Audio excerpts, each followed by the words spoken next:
barbaadanitti bocataniitu leenjisanii uummatatti gadi baasan. Yoo agarteetta ta'e mana gubu waliin suuraa ol kaasu ofii isaaniitii viidiyoo rikkeerri wal godhu waan isaan Facebook irratti gochaa jiran hin agarre. Waraanni seeraan bulu tokko kana gochuu hin danda'u. Seerris hin iyyamu. Waraanni tokko moobaayilii qabatee dirqama tokkoof gadi ba'ee waan jiru sana rikkeerri godhee viidiyoodhaan akkamittiin Facebook irra oolchuu danda'a. Kun akka isaan barbaadanitti waan isaan hojjetatanii. Yeroo baay'ee bilbillee ati ilaaltu bilbila kilinik ta'edha. Viidiyoo isaan hojjetanillee. Viidiyoo isaan qaratsanillee qulqulluu kan ta'e. Bilbila qulqulluu qabachuudhaaf immoo bilbilli sadarkaan isa guddaadha. Kana gaafan siin jedhu kaameeraa bareedaa qabaachuudhaaf maallaqa cimaatiin bituu qabda. Sun waraanni tokko eessaayyuu fiduu hin danda'u. Yeroo keenya bilbilli duraan moobaayiliin isin turre qabachuus hin dandeessu jechuudha. Amma garuu wanti isaan ittiin fayyadamaa jiran ofii isaaniitii tolfatanii baasaniitu agartee akka yeroo bara dargii namni akka mootummaa irratti hin kaane jiilchuudhaaf wanti godhan jira miti. Reeffa fa'aa akkan dhagayetti dookumentiin isaas jira ilaaluun danda'ama. Reeffa fa'aa eegii namni maatii eegii ajjeesanii booddee maatiin naqee reeffa isaa sana irratti akka sirbu akka maal godhu wanti jedhamu jira. Ammas isa sana kan isaan amma hordofaa jiran akka uummati sodaatuuf amma viidiyoo tokko fa'aa kaleessa moo sila ilaaleen ture beektaa? Gurbaa wayii tokko qabaniitu baala baarzaaf ni nyaachisu. Kun waraana miti dhuguman siniin jedha. Kana uummatis haa hubatu. Kun uummata Oromoo jiilchuuf qeerroon akka inni jiiluuf akka inni qabsootti gadi hin baaneef waan godhamaa jiru jechuudha. Waraana tokko raamuun kun hin eegamu. Waraanni tokko akka itti ba'u qaba, akka itti galuu qaba. Seeraan deema. Mishinii itti kenname sanatu hojjetee gala.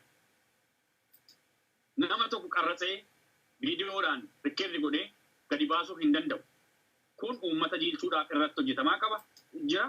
Uummatis kana barachuu qaba. Qeerroo sodaachisuudhaa fi akka namni qabsoo irratti hin jabaanne. Akka namni qabsoo irratti hin jabaanne gochuudhaaf kana gochaa jiru beektaa. Kun immoo waraana mataa isaanii.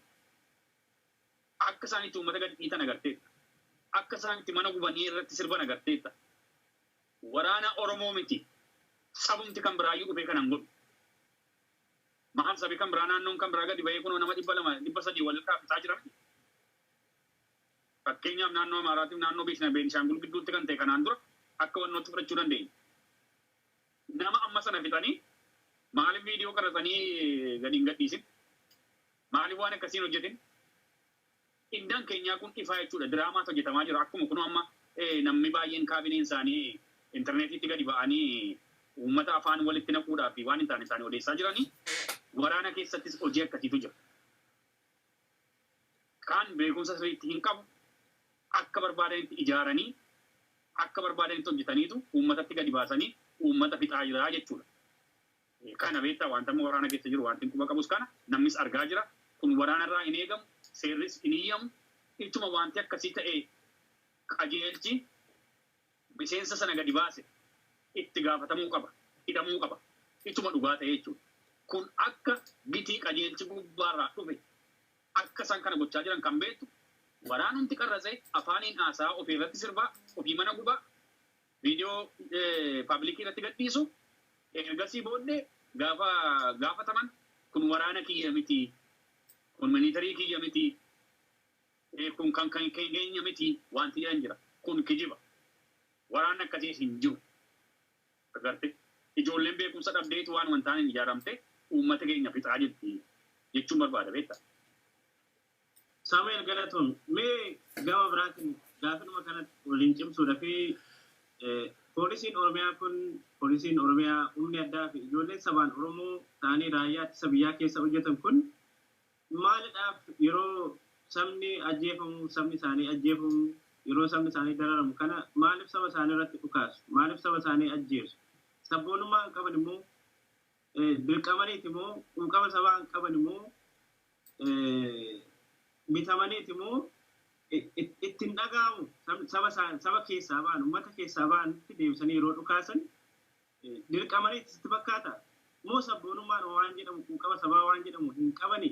Saamu'eel atis waama hojii poolisii kana keessa turtee hojjechaa turtee saba kee gargaaraa turtee rakkannaa keessaa baatte akkamitti illee achi keessaa baatte hin gaafannee ganaa gara mooratti itti deebina. Miira si dhaggeeffatu jedhee yaada. Keessumaa wayyaa poolisii uffattee jirtaa achi keessa akkuma kee warra amma tajaajilaa jiran warri meeshaa mootummaa ta'aa jiran kun akka isaan si dhaggeeffatan abdiin qaba. Maaliidhaaf uummata isaaniitti dhufaasu? Maaliidhaaf uummata isaanii ajjeesu? Maaltu isaan qabsiisa? Beekumsa hin qabanii, hubannoo hin qabanii, sabboonummaa hin qabanii, waan nyaatanii bulan hin qabanii yoo achi keessaa ba'an. Akkamitti ilaaltamee muuxannoo ati duraan qabduu fi yeroo ati humna dafee qaqqaba Oromiyaa Fatnoo Daraashii turtee fi warra ammaa jiran kana wal bira qabdee yoo ilaaltu maaliidhaan mootummaan akka meeshaatti isaanitti fayyadamu?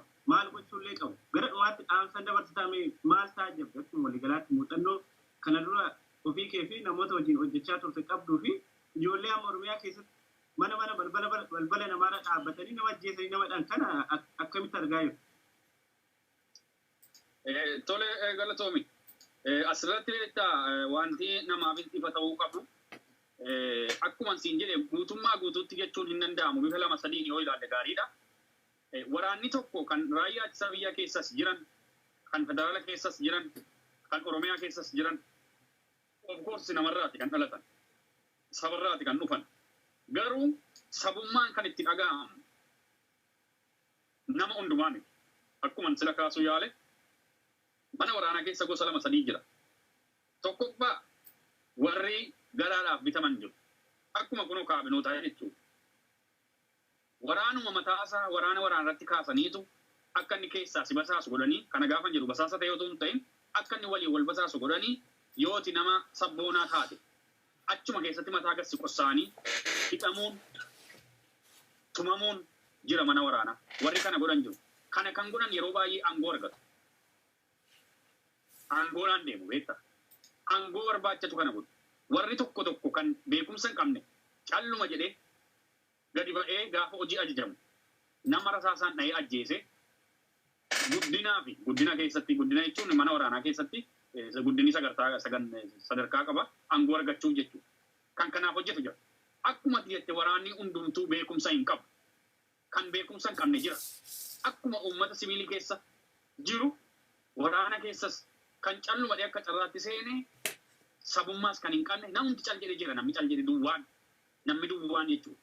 Waa'ee sabaan beeku, waa'ee maatii isaan beeku, waa'ee agartee namummaan itti kan dhaga'ame jira. Kunis karaa kanaan hubatamuu qaba. Inni kaan warri ajjeessaa jedhamanii ba'an jiru. Amma fakkeenyaaf karaa federaala keessatti waan tokko sitti hima.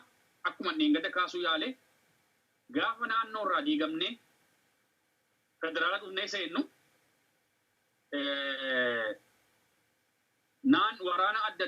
waraana naannoo adda addaati wajjin nu warra rakkoo qabu ture beektaa. Akkasiin jedhee daangaa irratti warra rukutaa ture. Kan Sumaalee irra wajjin warra rukutaa ture. Yeroo Oromiyaa irra ture. Kan Amaaraa wajjin akkuma kana warra rukutaa ture. Lola guddaa ture karaa Wallagga Giddaa Kiiramoo karaa Giddaa Ayyaanaa kan. Akkuma kana kan Dabuu wajjin warra rukutaa ture. Sun gaafa federaalatti bahee dhufuutu rakkoo guddaatu uumame. Eegada kaasuu yaaleen ture hin xumurre garuu. Tokko gadoo sana qabatanii warri dhufan jiru. Tokko gaafa dhufanii federaala keessa seenanii kan uummata hin jaallanne jiru. Saba kan bira kan hin jaallanne jiru. Kunis kanaan beekamuu qaba. Nuti amma yeroo sana waraanni kan naannoo Oromiyaa ta'e Oromiyaa keessaa dhufee federaalatti dabalame. Bakka itti ramadame naannoo Amaaraatti ramadame kan seeraan ala lubbuu namaa baasaa tures jira. Kan nuti keenya jechuudha naannoo sanatti. Akkuma kana kan isaaniis yeroo baay'ee gaafa jeequmsi xiqqoon uumamu yeroo baay'ee kan lubbuun namaa darbu rakkina akkasiirraan kan ka'edha. Kana hin qorannas hin beeknas. Yeroo baay'ee dhuguma siin jedha yeroo qajeelchii kan Oromiyaa keessaa dhufu fakkeenyaaf yeroo baay'ee Amboos tureera.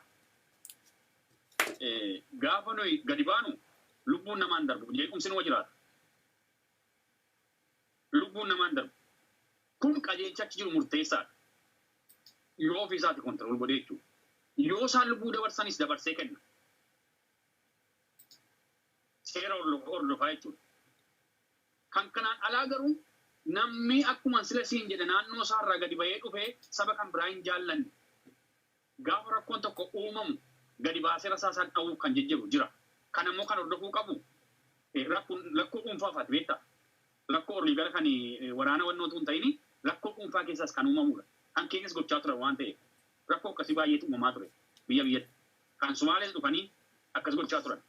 Saamu'eel dhiifama intiraafisi godhe. Otoo ati bira darbiin iddoo kanatti akka daawwattoota keenya qulqulleessitu. Yeroo baay'ee yeroo hiriira gaggeeffamu keessumaa Oromiyaa keessatti barattoonni yeroo du'an argina. Namoonni hiriira gaggeessan yeroo du'an argina. Namoonni dhukaasa banan kun immoo akkuma tamma jettee sabaan Oromoo kan hin taane naannoo biraarraa kan dhufanidha. Waan kana siistamatu jira. Qajeelchatu tarsiimatu jira ittiin jeequmsa sana to'achuuf hiriira to'achuu fi naannoo Oromootti yookaan fakkeenya Ambootti yookaan Shaashamanneetti yoo hiriirri ka'ee nama warra hidhatan kan yookaan poolisii godina biraa yookaan poolisii naannoo biraatiin iddoo kanatti kan ramadanii nama ajjeechisan. Sirriitti akka iddoo kanatti gadi qabdee dubbattu. Akkuma dheengadda immoo siin jedhee maaliif uummatatti dhukaasu? Ajjeesaa jedhamanii argamu. Keessumaa yeroo baay'ee iddoo akkasii geenyaan otoo hin ajjeesin deeman. Kanarratti illee qeerroon keenya hiriira gaggeessuu waan qabsoorra jira maal hubachuu qabaa? Akkuma dheengaddaa illee wal bira qabsiistu. Tole gaarii kanarratti ittiin dabala. Akkuma sila siin jedhee akkan sila dubbachuu yaaletti waraanni kan keessaa rakkoo qabu jira. Tokkoffaa kan Oromiyaa kun baay'ee jabaata. Yeroo baay'ee biyyattii keessatti rakkoon hin uumama. Rakkoon akka Oromiyaa keessatti uumame hin jiru. Kana gaafan jedhu Oromiyaan uummata isa ajajamuu qabu qajeelcha hin arganne hagamma kana jecha qabsoodhaaf durii ka'ee hagammaa inuma ajjeefama. Naannoon kan biraa namni akka Oromiyaa keessatti umaatiin guddaan ta'e hin jiru. Lollis gaafa ta'u korri bittinneessaas maalis gaafa gadi ba'u baay'inaan naannoo Oromiyaatti gadi ba'a. Kun ifa uummati baruu qaba. Kan baay'inaan dhumus naannoo Oromiyaa keessaati. Haa ta'u malee namni waan tokko wanti ni baruu qabu korra bittinneessaa yeroo baay'ee gaafa bittinneessitu beektaa elementii fi gaashaa kana kan maggaachaa maal jennee waamnamu kan miilla harkatti kakaataman jiru. Innaa kan chees boombii kan aarattiin aarsan maal jiru. Warri isa qabatan warra korra sana jeequmsa uumame sana bittinneessanidha. Keessaa immoo namni murtaa'e namni 3 namni 4 meeshaan akka itti kennamu godhama. Namni meeshaan itti kennamu sun warra nama ajjeesu. Kun filamteeti kan ta'u. Beekumsan qabutti yeroon ture sana keessatti fakkeenyaaf yeroo 97 filannoon achi as deemuuf ture sana keessatti ijoolleen kan ilaalchaan mootummaa bira dhaabbatan. Agartee mootummaan kamiyyuu dhaaba mataa isaatii gad dhaabbachuudhaaf namatti amanu keessaa barbaachisa miti. Namatti amanu barbaada. Kun immoo jira mana waraanaa keessa jira namni dhaaba isaatiin dhaabbatu jechuudha. Qajeeltotis kan jabeessanii akka dhaabi sun hin kufne kan irratti hojjetan jiru. Waraanuma ta'an duwwaadhaaf osoo hin ta'in kan siluma ka'anii irratti ijaaramanii qabsoo kana keessa seenan jiru. Namni isaan barbaadanis of course jira. Waraanonni hunduu kana beekuu hin danda'u. Keessaan garuu ni ijaaramu. Yeroo sana maaltu godhama? Kolbeetti leenjiin kennamaa ture. Namoota dhukaasanii ilaamaadhaan nama keessaa naxxalanii ajjeesan adda baasanii jechuudha. Leenjiin kennamaa ture. Eegi leenjii ba'anii booddee yeroo akkasittiin jeequmsi ka'u meeshaa qabatanii gadi ba'u. Warri sun warra nama ajjeesuuf gadi ba'anii. Namni shakkii qabaachuu hin qabu. Namni meeshaa qabatee miseensa waraana korra bittinneessaa achitti bahe sana keessa jiru kan meeshaa qabate warra nama ajjeesu ta'uu namni quba qabaachuu qaba. Guutummaa miti kan meeshaa baatu. Humna tokko keessa humna tokko jechuun akka Amaariffaan shaambal maal jedhama. Humna tokko keessa namni 4 namni 5 meeshaa guutuu hidhata. Namni 100 jiraannaan nama 90 korra sana bittinneessuuf ba'a jechuudha. Korra sana bittinneessuuf hin cimataanaan akka inni hin gadda jedhe warra keessaa uummata kakaasan, warra dhaadannoo dhageessan, warra cimaa ta'an, warra dhagaa darbachuu danda'an adda baasee kan rukutee keessaa gatu warra meeshaa qabate. Kana mootummaatu ijaara. Akkasittiinis kan lubbuun badaa bahe. Kun immoo callumadhanii ati waraana taatee miti kan filamtee kana keessa seenuu dandeessu. Sitti amanuu qabu. Amantii sirraan qaban taanaan kanatti sin ergan. gaasha magaachaa fi elementii kee qabatteetu yookaan kan aara dhukaasu qabattee gadi baataa jechuudha. Innaa akka isaan itti wannotaan kana fakkaata karaa federaalaatti si deebise kan naannoo keessa jiranis kan raayyaa ittisa biyyaa keessa jiranis kan ittiin gadi ba'anii uummata fixan kaan bitatu bu'aaf ergaa gubbaarraa dhufu akka isaan ajjeesan akkan siin jedhe kaan immoo dadhabina mataa isaatii kan sodaatus jira. Kan sodaatu jira. Kan rasaasa fakkeenyaaf amma yeroo baay'ee ijoolleen daa'imaa fa'aa waggaa 7 waggaa 8 yeroo isaan du'antu jira. Kana jala mureensitti seerri siin iyyamu jarumti siin barbaadan. Mootummaan akka kun ta'uu siin barbaadu. Waraana dhukaasu sana keessa kan rakkoon jiru tokko tokko agartee namni alaamaa sirriitti galchee hin rukunne jira. Qajeelcha bira jiru kan rukuchiisu. Abalu sana kan gama jiru sana keessaa baasii ta'ee jedhan alaamaa galchuu dideetu isa kan biraa dabarseedha. Kun tokko. Inni kaan immoo gaafa dhagaadhaan dha'amu hin sodaata. Akkuma waraanni hundumtuu bari wannoo miti. Akkuma uummata keessa jiru kana waraana keessas namni sodaatu jira. Gaafa dhagaan tokko dhaqee irraa bu'e calluma jedhee meeshaa gadi qabee kan uummata walitti akaa'u jira.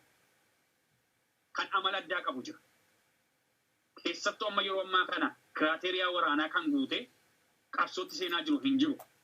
Qeerroon qabsootti seenuu mana waraanaa seenuu hin barbaadan. Kan calluma jedhee agartee kan abdii baagute. Kana kan qabsootti seenaa jiru. Kan isaan malanii waraana leenjisanii gadi baasaa jiran.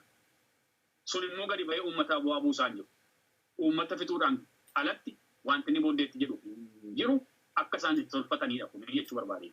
Gidduutti gaafii biraati yaada biraati kaa'amnan gidduutti gaafadhee maan warra Oromiyaa kana keessa hojjetan humna nageenyaa Oromiyaa keessa hojjetan uummata Oromoo irratti dhukaasan maalidha mee ijoolleen kun maalidhaaf saba isaanii ajjeesu maal saba isaaniitti dhukaasu mootummaan ni dhufa mootummaan ni darba uummata keessaa ba'an uummata keessatti dhalatanii keessatti guddatanitti deebi'anii gaafa dhukaasanii maalidha gama biraatiin gaafa leenjiin kennamu bakka turan sanatti atillee leenjii kennaa turte waan uummataa kun uummata maaliif diineeffatu leenjiidhuma akkasii kennamaaf immoo erguma achii baanii ilaalcha akkasii horatu immoo ammoo yoo dhaaba hin deeggaran ta'e dhaabni illee bifa kanaan uummata akka xireeffatan uummata akka jibban taasisee isaan baasaa mee kanarratti muuxannoo jiru wajjin gidduutti si dhaabsiseetti fufiiti mee waan jiru nutti uummanni keenyas qeerroon biyya keessaa qabsoo gaggeessaa jiru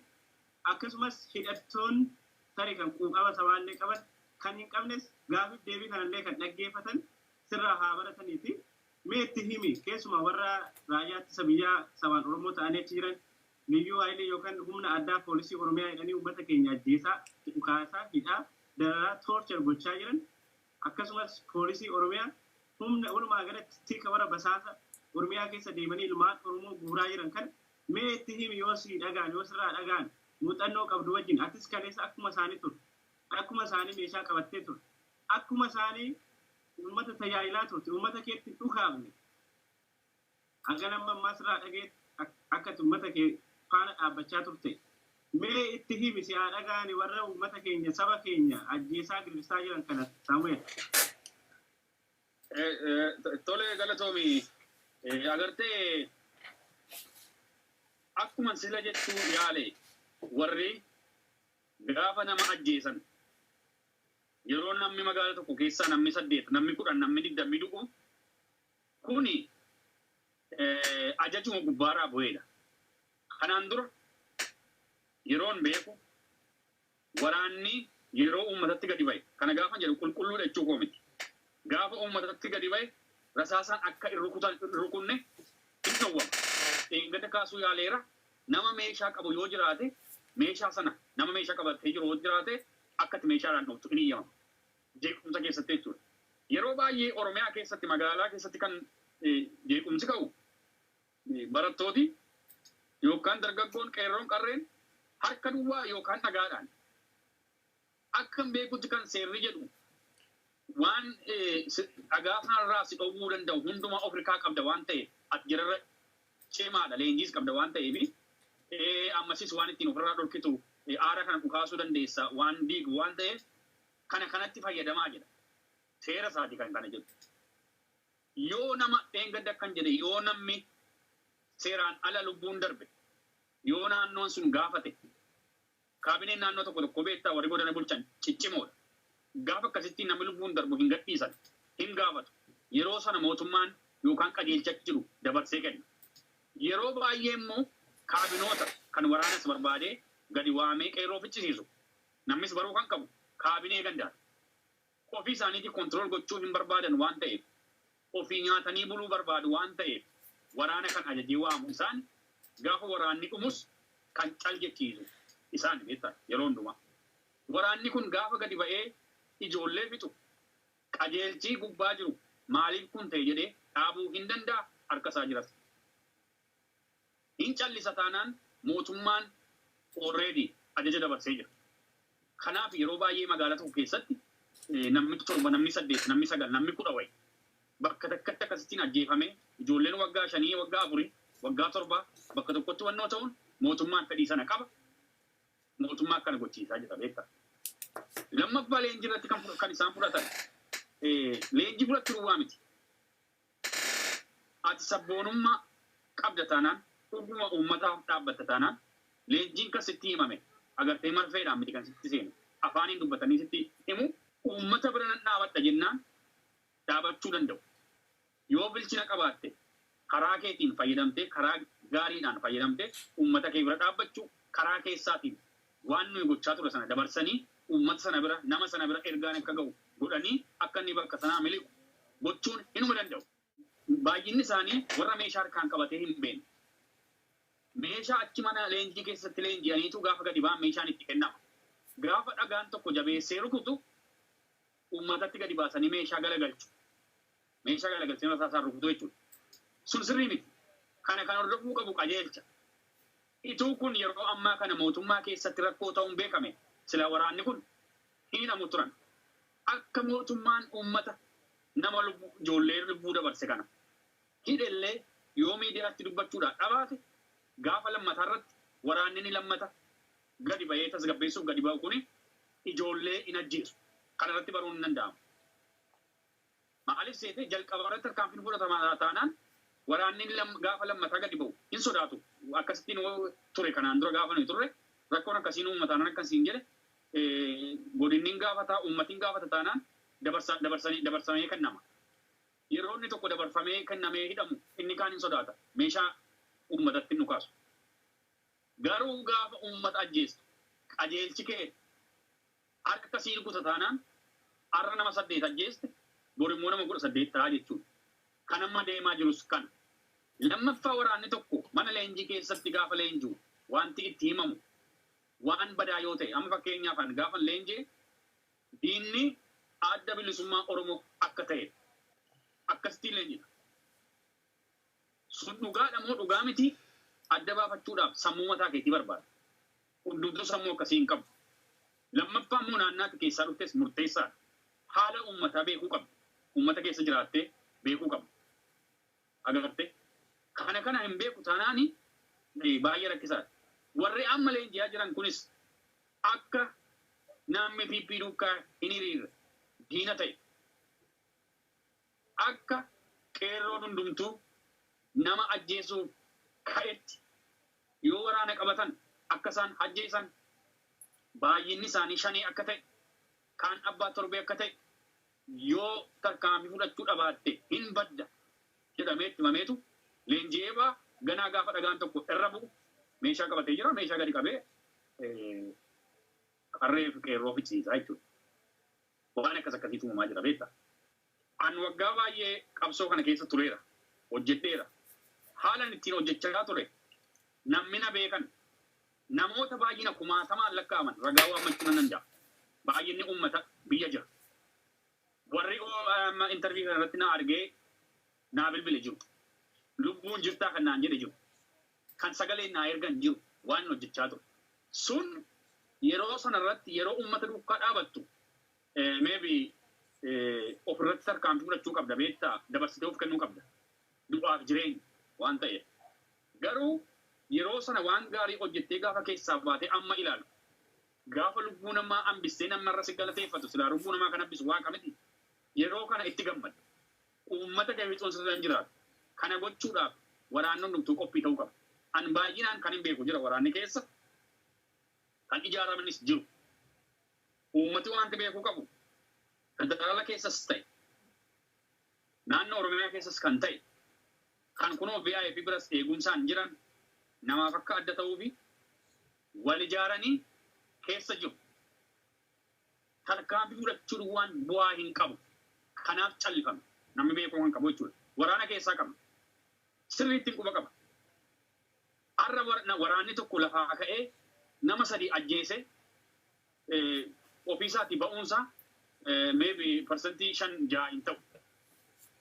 Agarte sanaa jechatu callifamaa jira maleessa waraanni keessa kan uummata duukaa dhaabatu jira kan akka kootii. Warri kaanis sana ordofuu qabu. Sana booddee irra waan isaan gochuu qaban sirriitti dhumarratti jalatti himuu nan danda'a.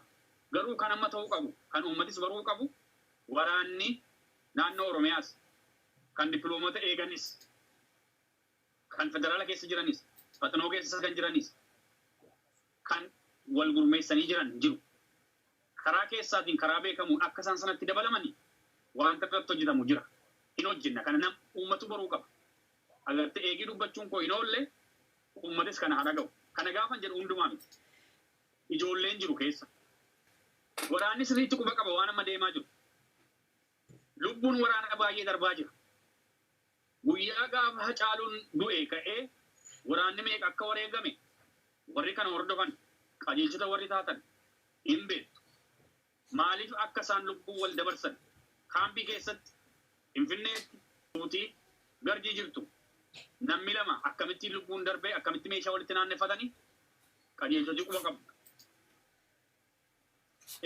Ammasis wanti uummati baruu qabu eegada bultii 4 dura Beddelleetti waraanni tokko ol seenee 2 ajjeese tokko miidhee kan bosona seene jira. Kun waan qabatamaa. Mucaan tokko kan lubbuun dabarte kan qajeelcha sabbii sanaa kan turte Oromoodha. Oromoodha seen. Garuu warra keessaa agartee mootummaa duukaa dhaabbatu kana waraanni adda baafatee beekaa jira. Walii walitti deebi'aa jira. Kun kan ta'e guyyaa dheengaddaati guyyaa 4 irraa. Kana gaafan jedhu warra laallatuu fi uummataaf osoo hin ta'in warri ilaalan jiru kana kun bakka baachuu qabu. Maaliif ta'e kun? Waraana dheengaddalee hin jeeba'edha. Ol seenee nama 2 galaafatee tokko miidhe tokko qajeelcha salgii isaatiin dhaltuudha. Tokko immoo kan qajeelcha milishaa qajeelcha dhimma nageenyaa milishaa addaa Beddelleeti. Kun kan ta'e Beddellee keessatti. Waraanumti keenya eegii waliin wal ajjeesanii booddee bitan taa'anii buusanii waraanni qarshii 50 walitti buuse akka reeffi mucaa biyyatti galu godhame. Akkasittiin waraanni reeffa biyyatti galchaa jira. Kana gaafa ta'u uummati reeffa isaa fudhachaa jira.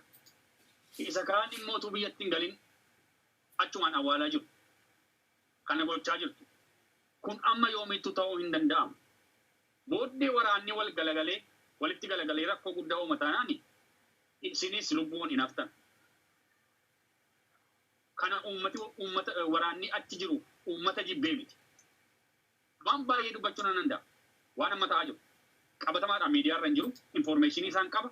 Garuu gaafa akkuma sila jedhe gaafa miidiyaa irratti haasoftu waan qabatamaa dubbachuu qabda waan ta'eef malee maqaa ijoollee waamuu qabda waan ta'eef jechan amman infoormeeshinii guuttadhutti ta'aa jira maleessa sirriitti waraanni wal fixaa jira. Guyyaa guyyaadhaan lubbuu nama meeqaa dhabamaa jira waraana keessa. Sana jecha kan nuyi dhaabuu barbaanne. Namni tokko nama 2 ajjeesee yoo lubbuun darbe bu'aa hin qabu. Akka nuyi ilaalletti. Kana uummati baruu qabu. Maleessa waraanni keessa jiru uummata jibbee miti. Kan uummata keessa kan waraana keessa uummata duukaa guutummaa guututti dhaabatee jiru jira.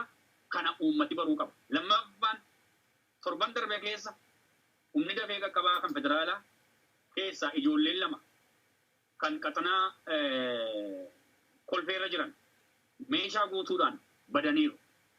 Yeroo isaan meeshaa guutuudhaan badan uummata ofitti fudhachuu qaba. Waraana nama sadarkaa sanarra jira.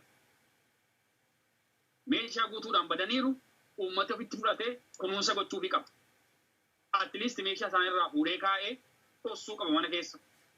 Kana namuu beekuu qaba. Irratti hojjetamaa jiras. Booddee warri amma biyya alaa kanaa deemtanii jiraafni ergaa qaban. Biyya alaa kanaa jireenya gaarii jiraachaa turtanii deemtanii mootummaa kanaa wajjin walitti makamtanii uummatatti gad deebitan. Waraanni isin eegaa jiru akka isinitti galagalu shakkii tokko hin qabu. Maqaa keessa waamuun hin barbaachisu. Kana kan godhameef borsirraachuu dandeessu jedhameeti. Kan agarraa dhiifamta. Boru uummatatti deebi'uu dandeessu. Yeroo mallee ofii keessanii waan gaarii hojjechuu dadhabdan uummata dura hin dhaabatinaa. Uummata fichisiisinaa. Irraa deebitu.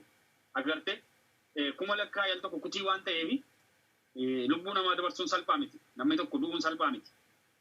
Kamoo ta'e maaloo ta'e warri amma Oromoo taatanii Oromoo irratti hojjechaa jirtanis gaafa lubbuun kee bade Oromoo keessaa hanqatta. Oromoo keessaa irratta. Lubbuu namaa dabarsuun salphaadha akkasiin hojjechaa jirtanitti yoo ta'e jechuudha. Isin qabeenya keessan bulfachuudhaaf waan garaatti nyaattan bilcheeffachuudhaaf uummata fichisiisaa jirtu. Kana dhaaba qabatamaan isinitti hima sodaa tokko hin qaban. Kaleessas waraana keessa taa'een meeshaa qabadhee lubbuu kiyya irratti murteesseen waan irraa eegamu hojjechaa ture. Har'as sagas mara biyyarraa fagaadhee miti. Rakkoon barbaadnatti dhufuu danda'a. Sana fudhachuudhaaf isaan qophii. Garuu waraana keessaa qabna. Cal jettanii nama hin fichisiisinaa. Booddee warra mangoora jirtan. Dhummi keessan akka kunoo gaadaafii ta'uuf deema. Waraanachi keessaa isinitti galagalee waan isin hojjechaa jirtan hordofaa jira. Information of hirkaa qabna. Booddee agartee akka kunoo mootummaa jijjiirumsaa jedhee amma dhufee warruma kaleessa uummata fixaa jiru aangoorra deebisee baasee maqaa jijjiirratee maqaa dhiifamaatiin akka hafan carraa sana illee hin argattan. Hin ta'u hin argattan. Mana tokko keessaa nama 5 walitti akaa ganda tokko keessaa nama 7-8 fichisiisa. Carraan sun isiniif hin kennamu. Yoo mallee bita sana gadi hin buusne jettanii diddan akka rakkoon isin irra garu nan beeka. Maatii qabdu, jireenya gaarii bartaniittu, cooma gaarii murtu, dhugaatii gaarii dhugdu, eegduudhaan ajaa'ibiidhaan deemtu. Sanarraa gadi bu'anii uummata bukkee dhaabachuun baay'ee ulfaatanaaf gala. Haa ta'u yoo dadhabdan bitan taaniin dabarsinaa. Uummata waliin fichisiisinaa borseenaan isin gaafata. Seenaadhaan gaafatamuudhaaf yoo lubbuun hafuun keessan hagas maranatti hin fakkaatu. Inna agarree jirra waan ta'e. Agartee kana waraanaaf otoo hin ta'in warra waraana hoogganu warra keessa kana gochiisaa jiruuf ergaa kana isin dabarsuu barbaada. Warri naa wajjin hojjechaa turtan quba na qabdu. Warri oliin hojjechaa tures jirtu. Warri yeroo sana anaan akka diinaatti naa hiisisaa ba'a. Anamma sadarkaa guddaarra jirtan. Anis jira, isinis jirtu. Wanti adda ta'e nyaata gaarii nyaatanii buluu yookaan uummata ofiitii hojjetanii uummata ofii lubbuun hambisanii biyyaa baqachuu yookaan lubbuu dabarsuu. Addaddummaan keenya kana qofa. Kana waan ta'eef jecha ammasis carraa qabdu uummata duukaa dhaabadhaa. Yoo uummata duukaa dhaabachuu dadhabdan jalaa goraa.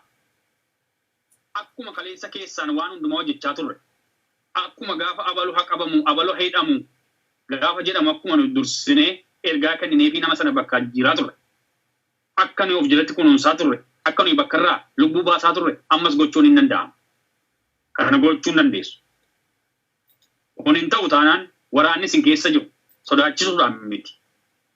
Ani hin sodaachisaan jiru. Qabatamaan waan ta'uuf jiruudha waan deemaa jirus immoo nagar. Olitti deemee meeshaan wala kaa'aa jira kaambii keessatti.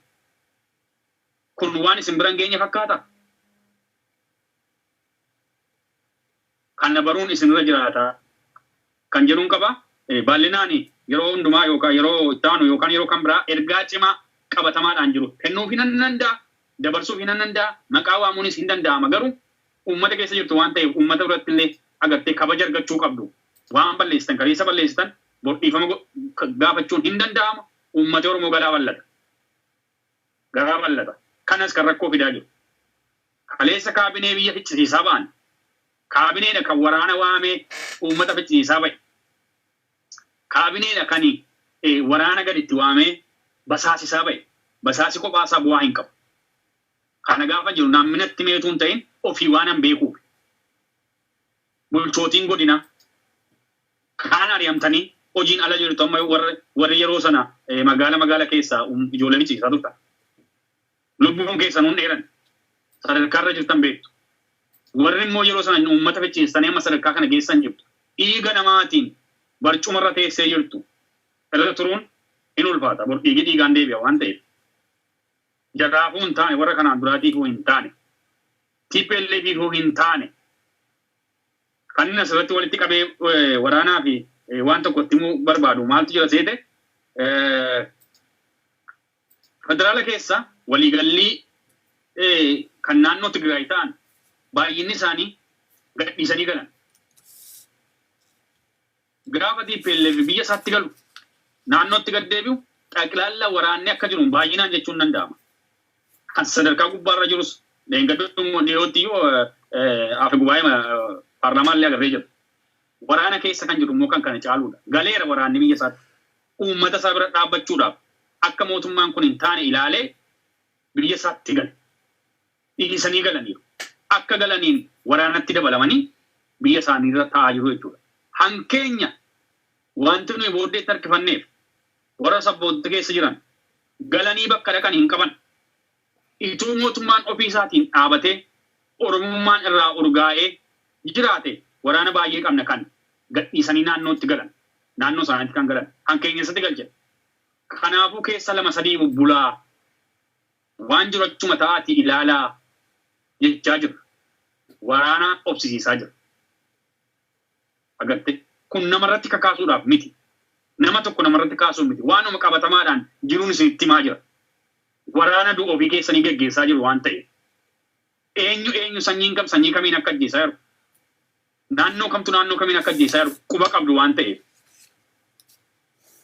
Evidensiin dubbachaa jiru fakkeenyaan sinii kaase waan guyyaa shanarraa beddelleetti ta'e. Yoon asirratti information hin taane dubbadde miidiyaan kun uummata beddellee bilbilee gaafachuu danda'a. Waraanni wal ajjeeseeraa dheengaddaa dhukaasatu turee torbee darba keessaa kana qulqulleessuu dandeessu. Kan achitti du'es yoo mallee warri biyya kan biraatti ergaman seenaan isaanii dhokate yookaan soba yoo jedhame kan magaalaa sana bulchaanii hidhataa moo qajeelchii hidhataa maal maqaa isaan qulqulleeffanne garuu qabatamaadhaan kana magaalaa sana keessaa du'ee jira. Kan awwaalame torbee darba keessa kun maaliif ta'aa jira? Waraanni kana godhe immoo rasaasa 150 keessaa kaartaasaa keessatti kan argame rasaasa 8 qofa. Waan jirutti naqee ba'e. Gurbaan gadi ba'ee qabameera amma akka inni qabame information nan qaba. Guyyaa 2 moo guyyaa 3 booddee namatti dabalamuu hin dandeenye hidhataa naannaa sanaatu qabe meeshaa qabatee leenjarii uffatee jira waan ta'eef agartee gadi ba'eetu naannaa laga wayiitti bishaan biratti huccuu ofirraa baasee meeshaa achumatti gatee qullaa bishaan bira ta'aa jira agarree jedhaniitu uummatii qotee bulaan waraanatti riippoorti godhani. Waraanni duukaa deemee gurbaan fagaatee hin deemne meeshaa achumatti gateeti kan inni meeshaa bosonatti gate rakkoo akkasiitu uumamaa jira. Kanaan deebisee qabamee amma hidhamee jira. Amma hidhamuu isaa miti. Hundumtuu waan isin duukaa dhaabate seetanii nama keenyaan fichisiisinaa. Uummata Oromoon fichisiisinaa. Saba kamiinuu ta'e fichisiisinaa. Agartee kun qajeeltotaati. Kun warra amma aangoorra jiru. Warra amma ajjaabee of jalaa qabu. Nama 8 ja'an warra deemu. Yeroo kana Wallagga keessa godina kanii wannoo ta'anii bulchaan godina waraana 5 ja'an deema. Amma yoomitti waraana 5 ja'an deemtee uummata bulchuu dandeessa. Uummatatti keessa jirtu barsi argaa jira. Warra har'a uummati quba si qaba si beeka. Waraanni amma si bira jiru sun boriin jijjiirama. Hin deema. Achitti hafta sun. Achitti hafta. Yeroo baay'ee godina keessaa nama fichisiisaniitu Finfinneetti galanii Finfinnee taa'u. Godina saamanii qabeenya uummataa saamanii Finfinneetti galanii mana bitanii Finfinnee taa'u. Sun kana booddee hin ta'u.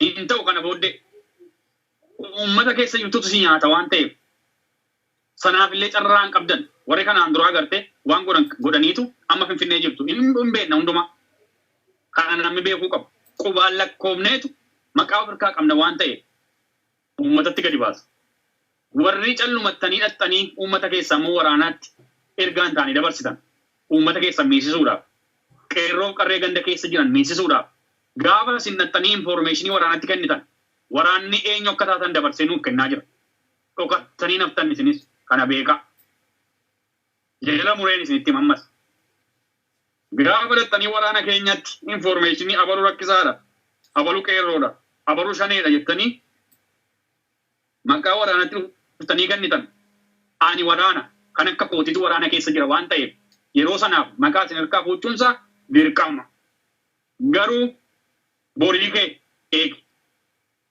kun siifis ergaa cimaa warra uummata keessaa dhuftee jibbiinsa faatiif kan walitti bu'iinsa dhuunfaatiif maqaa balleessuudhaaf jecha walitti bu'iinsa daangaa manaa jettee lafaa jettanii warri maqaa wal balleessitan infoormeeshinii of harkaa qabu. Dabarsitanii mucaa nama sanaa shanee gargaara jettanii maqaa baasu kun kana kun dhaabachuu qaba. Inni lammaffaa kan waraanaaf immoo jechuu barbaadu waraana keessattuu yeroo ammaa kana kan nama fixaa jiru waraana naannoo Oromiyaati. Kan ilma namaa baala baarzaafii nyaachisaa jiru. Yeroo boreessatti galtu annis akkuma keessan ture qajeelchan ture. Miseensa akka keetti leenjisaan ture. Uummataaf yaaduu qabda. Har'a gochuun hin danda'ama. Aangoo argachuun ajajaa 10 ajajaa 50 ta'uu hin danda'ama. Mindaan ati irra nyaattu eessaanus hin ga'u. Aballiin guyyaa ati irra gadi baatee sii kennama 200 300 ta'uu danda'a. 300 lubbuun namaa hin bitamu. Uummata kee dabarsitee hin kennin. Afaan tokko dubbachaa viidiyoo qarrastee rikkeerdi gootee yeroo feesbuukii kanarratti gadi lakkistu afaan Oromiffaa dubbachaa ituullee durbeettaa gaafa ijoolleen keenya miidhaman afaan waliin beekan. Yeroo baay'ee nama isa dhaga'uufaaf hin jiru. Afaan kan biraa dubbata waraanni waan ta'eef. Ati garuu har'a afaan Oromoo dubbachaa afaan Oromootiin arrabsaa rikkeerdi gochaa baala baarzaafii nyaachisaa boramma waraanni bosona jiru kun akkas gochuu qabaa jechuu koo miti. Asirratti wanti beekamuu qabu. Haallolas labsaan jiru. Inni bosona jiru immoo bor yoo siinsi qabee karaa kan biraatiin waan hin taane sirratti raawwate kukkutee akka wadaroo kun hawwannootti si fannisee feesbuukiitti gadhiifame. Isa kamtu hamaa jedhama. Waraana isa adamsaa jirtanis isa sin adamsaa jirus waraanni walitti garaa jabaachuun qabu beektaa haalli lolaas akkas miti. Of course seera kabachiisuudhaaf walitti dhukaasuun loluun waan jiru. Yoo ajjeesuun jiraates karaa seeraatiin malee akkasittiin namni gaabbu hin jiru. Nama sodaata jettanii kaabinootii waraana gadi baasanii bilbilatti kennitanii Oromoo mataatanii akka isaan Oromoo akkas godhan hin gochisiisina. Namni hundumtuu amantii qaba. Ijoollee qabdu. Maatii fira qabdu. Agartee namni amantii isaatiin rabbiin sodaachuu qaba. Namni du'uun waan irra jirudha. Dhala namaa akkamittiin baala nyaachisu. Bara wayyaanee akkas gochaan hin turamne. Afaan tokko dubbachaa gadi bare Oromoon irra gadi ba'ee bare qeensa nurraa ciraa turanii quba nurraa ciraa turan kan jedhee dubbachaa jiru qabatamaadhaan waan yeroo sana ta'aa jiru. Namni kam akka isaanii akkas gochaa ture sirriitti beeka. Inni har'aa garuu afaan tokko dubbattanii kaleessa uummata irraa gadi baatanii isa qabdan karaa seeraatiin waraana keessatti namni tokko yoo harka kenne yookaan yoo qabame to'annaa seeraa jedha ooluu qaba jedhama maleessa nama 8 taataniitti naannooftanii baala nyaachisaa maqaa waraanaallee hin balleessisiina. Borsiinis hin qabamta keessa. Ati yoo qabaachuu qabamuu dadhabde cifraan kan biraan kan Boorana jiru cifraan kee miseensi kee qabamuu danda'a. Yoo ati Booranatti kana goote inni Wallagga jiru keessaa namni tokko qabamuu danda'a. Yeroo ani mukatti rarraasanii akka gaazexaatti laxxafanii yoo isaan viidiyoo gadhiisan maal jechuu jiru. Kuna dhaabatu hundumtuutu karaa seeraatiin ta'e gaariidha. Namni kana ilaalee sodaatus hin jiru. Namni lubbuu kenneeti kan inni qabsaa jiru. Meeshaan ati qabatte qeerroon harka duwwaa gadi bayeeti kan dhagaadhaan si aleelaa jiru. Fuuldura kee dhaawwatee tuni daawun jiruuti. Kanatti meeshaatti gadhiisaa jirtu. Meeshaa keeyyuun sodaan. Ati baala nyaachistee namni sodaate manatti hafu hin jiru seenaan balleessinaa. Boru waan dubbattu qabdu. Boru akkatti dubbattan qabdu. Anarraan isinitti maa jira kaleessa keessan ture. Sirriitti hin beeka. Qajeelchutti warra jirtanii sirriitti ol beenna. Gubbaalaa ga'eema godhaatiin isin beeka. Eenyu akka ta'e, eenyu akka sabaaf dhimmu, eenyu akka garaa isaatiif jiraatu qabatamaadhaan wal beenna waan ta'eef kun haa dhaabbatu. Kun haa dhaabbatu sirriitti dhaggeeffadhaa. Isa nama seeraan gaafatamuu qabu nama waa balleesse of course seera biyya sanaatti haa gaafatamu seeraan. Haa dhiyaatu. Kan hidhamuu qabu haa hidhamu. Garuu calluma jettanii itti waddan baasee mucaa waggaa 7 rasaasaan maali? Jaarsa waggaa 70 rasaasaan maaliif? Keessattuu naannoo keenya keessatti gadi baanee gurbar mana waraanaa sana keessaa hin hiri'amta. Innati irra hojjettee wannoo siin qabu beektaa? Beenna waan ta'eef ijoollee akkasittiin bakkee itti beenna waan ta'eef wanta irra hojjettee nama ajjeestee Astraaleqaa yookaan ajajaa 10 ajajaa 50 sii kenname. Mindaa keerratti birriin bor waan tokko gaafa balleessite kun ilaalcha diinaa qaba jedhanii akka isaan sitti deebi'an hin wallaalin akkasitti walaalamee Afrikaa dhabne. Agartee ijoollee sabboontotaa akka isaan itti nu keessa hambisaa turan beenna waan ta'eef warra garaan bules dheeratanii hin deemne. Kanaafuu asirratti kana jechuun barbaada. Waraanni tokko gaafa gadi ba'u sabaaf gadi ba'a waan ta'eef sabummaa si keessan jiru taanaan saba jechuun maatii jechuudha. Sana uummatis beekuu qaba. Waraannis kanarraa of qusachuu qaba. Ergaa nama dabarsee fi sirriitti qabachuu qabu jechuu barbaadeni. Nan dheeree sanatti fakkaata. Manneeranne Saamu'eel dhaggeeffachaa turre beekuma callisee ergaa gurguddaa dabarsaa jirta waan ta'eef ergaa latammaa dabarsaa turte hedduu barbaachisaadha. Keessumaa warri akka kee uummata kee keessa jiran akkuma kee kana sabboonummaan akka dhagahamu quuqama sabaa akka qabaatan meeshaa mootummaan isaanii dhachiisee uummata isaaniitti osoo hin ta'in yoo danda'ame mootummaatti garagalfachuu yoo danda'ame immoo yoo dadhaban at least uummata keenya akka hin ajjeefne akka hin dararre akka hiine ergaa gurguddaadha dabarsite. Saamii galatoome qabxii baay'ee kaastee egaa mootummaa sana keessa bakkee garaagaraa waan hojjechaa turtee ficciitiin si bira yeroo guyyaa guutuu dubbachaa oolle waan dhumuu miti. Keessumaa akkaataa itti mootummaa sana keessaa baatee dubbachuu jalqabnee turree waan xumuree natti hin fakkaatu. Guyyaa biraa walitti deebina natti fakkaata. Sa'aatii dheeraadhaaf sagantaa kana waraabaa jirra.